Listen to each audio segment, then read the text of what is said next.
guys, I thought while I was on a roll I would do the fifth and final beer in the Oatmeal Stout competition, the Effing Oats. And last but by no means least, we have Karl from Floor Sweepers Union, his Oatmeal Stout, so I am going to crack that open. I think this has come off the keg as well. I think I'm the only one that bottle conditioned. Yeah, just haven't got into kegging for a variety of reasons. A little hiss off the top, not too much. So I'll pour this up. I've rinsed the glass out, but yeah, sorry, there's still some water on there. So I should be able to be fairly aggressive with this, I would say. There we go. So yeah, it's definitely come off the keg. So thank you very much for this, Karl. It's been a fantastic competition and been a real nice, as I said in Aidan's video, a real nice variety of oatmeal stouts. Each one's been quite distinct from the other. So there it is there, that's poured up pitch black, and if I hold that up to the door where the light's coming through, I cannot see anything. That is black as night. There's only a little hiss on the bottle, so it's just poured up just a little head on the top. We'll just give it a swirl and see if we can kick the head up. But it's a beautiful colour. It's a real rich, I was going to say mocha, but it's a dark, slightly darker than a mocha colour, but it's a nice tightly packed bubbles on the top. Now I do have some info on this particular beer. So it's called the Cacao Copper Oatmeal Stout, which is a play on where Karl lives. 5.3%. So I'll just whiz through the ingredients. So the malts are ale, victory, chocolate, light crystal, brown, flaked oats, flake barley, roast barley, lactose, and cacao nibs. The hops are Goldings and Fuggles. So lots of malts here, 2, 4, 6, 8 different malts. So fantastic. Thank you, Karl. We'll get a nose on it. Now it's been out of the fridge for a while, but we'll give it an initial smell and taste, and then I'll let it warm up a bit more when I do my marking. But yeah, there's some real nice, once again, some sort of sweet chocolate and some nice nice roast coming off the top. Oh, that smells really inviting. A little bit of little earthy and spicy maybe as well. Oh yeah, definitely getting that that chocolate coming through now. That smells really good. Maybe, I don't think you've used coffee, you haven't said that you've used coffee, but there's like a coffee roast coming through as well. That smells great. So we'll dive in, guys. Cheers to you all. Cheers, Karl. Be sorry to see the back of these oats. They've been all fantastic beers.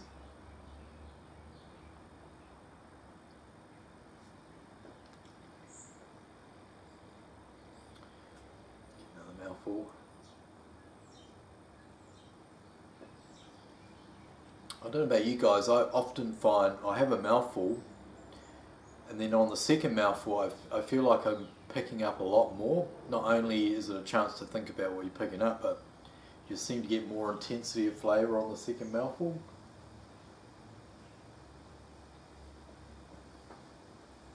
Okay, there's a definite good amount of roast coming through, sort of on a similar sort of level to Aidan's, who I've just tasted before.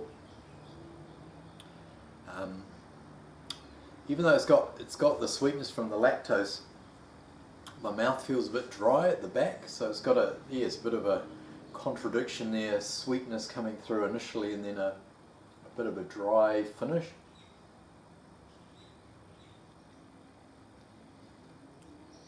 You definitely get a dryness coming through, which is great because as you guys know, with like like a dry stout. It just makes you want to go back in for another mouthful. So yeah, the roast is coming through, and the chocolate, sort of more of a, I was going to say more of a dark chocolate than a milk chocolate.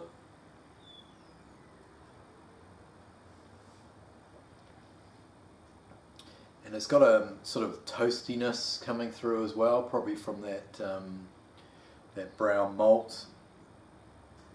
Victory malt, I've never used it, so I can't remember what that brings to the party. But yeah, it's definitely some sort of yeah, toastiness coming through. As far as the carb is pretty much spot on, I think. Once again, the oats are giving a real nice creamy texture to the mouthfeel. I think there was flaked barley, so I'm not sure what the difference between flaked and roasted barley, but I'm imagining that sort of lends itself to the mouthfeel as well, and the overall texture of the beer.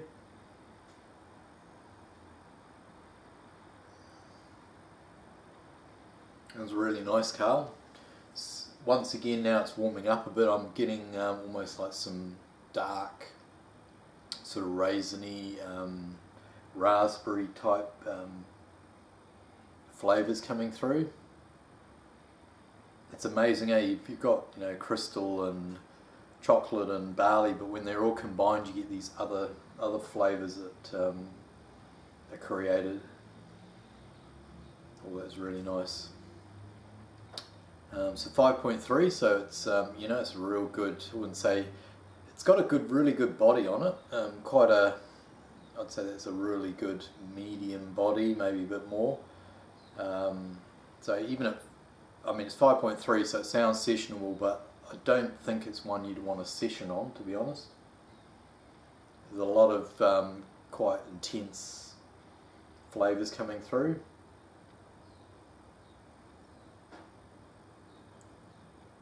That's nice, but yeah, definitely one of the things that's sticking in my mind is that real dry back end, which yeah, I quite like on a stout myself. Yeah, the chocolate, the dark fruit, yeah, it's got a bit of everything. So I think you've done a good job there, Karl. You know, in creating some complexity to the stout. Definitely not sort of one-dimensional. Very nice. Well, I'm going to keep the rest of that, turn the camera off, have a bit more of a think, and then do my marking, and yeah, that'll be it. All the scores are going off to an adjudicator or independent judge to be sort of tallied up, so looking forward to that, and yeah, finding out who wins. And I mean, even if we don't win, I think we've all got to try you know, 5 fantastic oatmeal stouts, so that's prize enough for me. So cheers guys, thanks for watching, and catch you in the next video. Over and out.